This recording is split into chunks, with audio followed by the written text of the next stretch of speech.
Let's pick up just where we left off last time and keep finding ways that we can use some programming to let us relax a little bit and do less.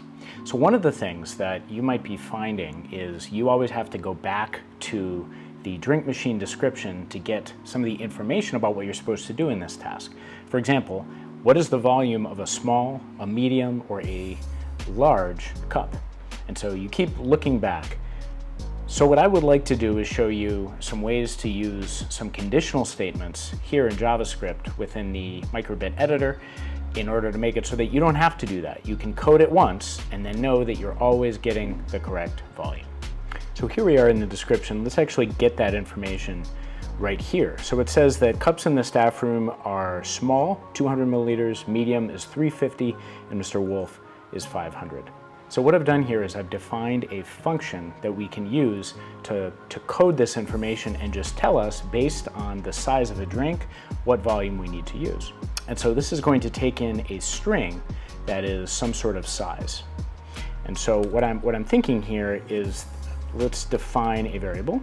And let's say this is simply a string that is either S or M or W. And what we want this function to return is the volume that goes with each one. So we'll start with just an if-then statement. So if size is equal to S, in this case, we want to return the 200 milliliters that's right here. So we want to return 200.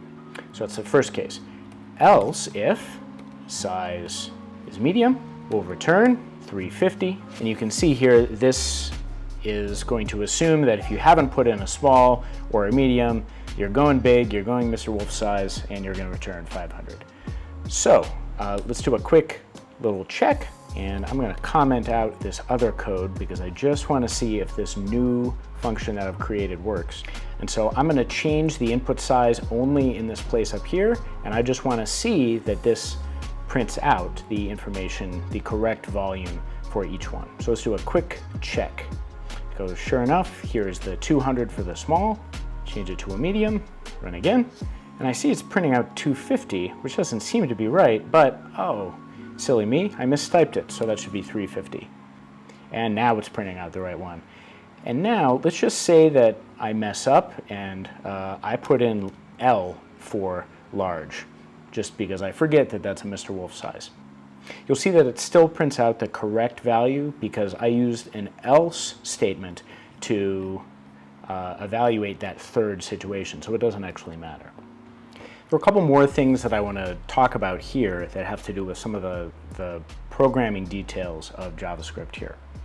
And one is that because we are running this inside of a function, when you return a value in the function quits. The rest of the code doesn't run at all. So when you put in S as the size, it doesn't check these remaining situations because I've already returned a value from the function. This code doesn't run.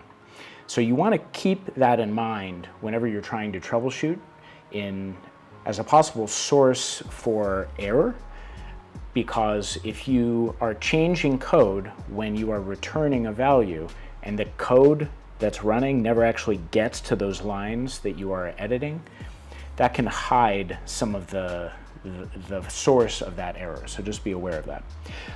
The other thing I want to show you is how to do the same structure but with something called a switch case conditional statement. So I'm going to comment out the if-then statement, so it's there and we want it to have the same behavior, but we're going to do this using a switch statement instead. So here's what that looks like. Instead, we say case S, because we know this is a possible value there. We're going to return 200, just as before. And then we're going to do break.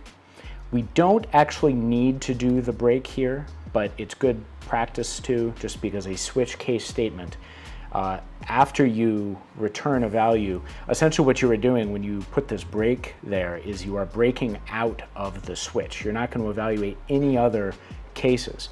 If you leave that break out, it may actually evaluate the remaining cases, which might not be something you want to do.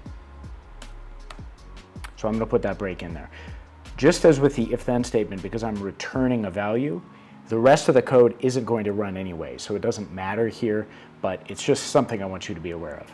So we have that. Then we're going to do case M, and in this case, I'm going to type it correctly this time, 350, and then break. And then you always need to have a default case, which is what the switch statement does if none of the other cases are matched. And so we're going to do this the same way we use the else statement in the if-then of the code above. So we just said if it's not one of these, assume that it's a Mr. Wolf size. So in this case, we're going to return 500. And we don't need a break because the default is the situation that the different statements are going to fall to in case all the other statements don't ring true. So let's try this out and make sure that it works the same way. I still have input size as L. If we go to the console and I run it, we get the 500. And if I change it back to a medium, like so, we can see that we get the 350. So the last thing we think about, we obviously don't want to use both of these, so we could use a switch statement, we could use an if-then statement. Either one is just fine. At this stage, we're just kind of experimenting and finding out what works. So I hope this helps you think a little bit more about how we can use programming to make it so we don't have to remember information. We can just put in the input size and have a function do the work for us of finding the corresponding volume that goes with it.